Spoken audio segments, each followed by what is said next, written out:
তুমি 3 বছর কোর্স করলে, এই 3 বছর তোমাকে কি কি করতে হয়েছে? আচ্ছা, 3 বছর আমার হচ্ছে যখন আমি ফার্স্ট ইয়ারে গেছি, তো একটা এক্সপিরিয়েন্স শেয়ার করি। ফার্স্ট ইয়ারে হচ্ছে প্রথমেই আমি তো ইংলিশ মিডিয়াম থেকে পড়িনি, আমি বাংলা মিডিয়ামের স্টুডেন্ট। প্লাস হচ্ছে আমি 11-12 আর্টস নিয়ে পড়েছি। তো প্রথমেই সেখানে গিয়ে অনেক মোটা মোটা বই ছিল। সেখানে বইগুলোর নামটা আমি একবার বলি। অ্যানাটমি অ্যান্ড ফিজিওলজি ছিল, তারপর হচ্ছে সাইকোলজি ছিল, সোশিওলজি ছিল, এরকম ফাউন্ডেশন অফ নার্সিং ছিল, এরকম অনেক বই ছিল। তো বইগুলো ফুল একদম ইংলিশে লেখা ছিল। তো প্রথমে সবারই ক্ষেত্রে ওটা হয়, যারা বেঙ্গলি মিডিয়াম থেকে স্পেশালি পড়ে গেছে তাদের মানে বইগুলো দেখে খুবই নার্ভাস লাগছিল যে কিভাবে কি পড়বো না পড়বো। অনেক পড়ার পরেও হচ্ছে সেগুলোকে আয়ত্তে আনা যাচ্ছিল না, ঠিক আছে। তো আমি একটা এক্সপিরিয়েন্স শেয়ার করে, আমার যখন প্রি টেস্ট হয়েছিল, তো একটা প্রি টেস্ট নিয়েছিল, একটা টেস্ট, একটা ফাইনাল। তো প্রি টেস্টে আমি হচ্ছে 61% পেয়েছিলাম ফার্স্ট ইয়ারে। প্রি টেস্টে হচ্ছে 61% পেয়েছিলাম। তো আমার মেন নাম্বার কমেছিল হচ্ছে অ্যানাটমি অ্যান্ড ফিজিওলজিতে। তো আমি বলবো পরবর্তী ক্ষেত্রে যারা জিএনএম পড়ছো তারা কিন্তু অ্যানাটমি অ্যান্ড ফিজিওলজি যেটা, সেটার উপরে একটু বেশি জোর দিও।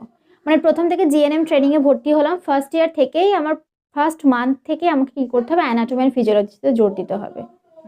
অ্যানাটমি আর ফিজিওলজিটা একটু টাফ থাকে, মানে আমরা যারা আর্টস টিম থেকে যাচ্ছি আর যারা বেঙ্গলি মিডিয়াম থেকে আছি তাদের জন্য একটু টাফ থাকে অ্যানাটমি ফিজিওলজি, যেটা আমার ক্ষেত্রে হয়েছে আর কি। আমার টাফ লেগেছিল, সেখানেই আমার নাম্বার একটু কমে গেছিলো। তো তার জন্য সত্যি মন খারাপ হচ্ছিল যে 61% এরকম। কিন্তু আমার যখন টেস্ট এক্সাম হলো তখন কিন্তু আমি 71% পেয়েছিলাম। মানে ওখানে 10% আমার ইনক্রিজ হয়েছিল কিন্তু।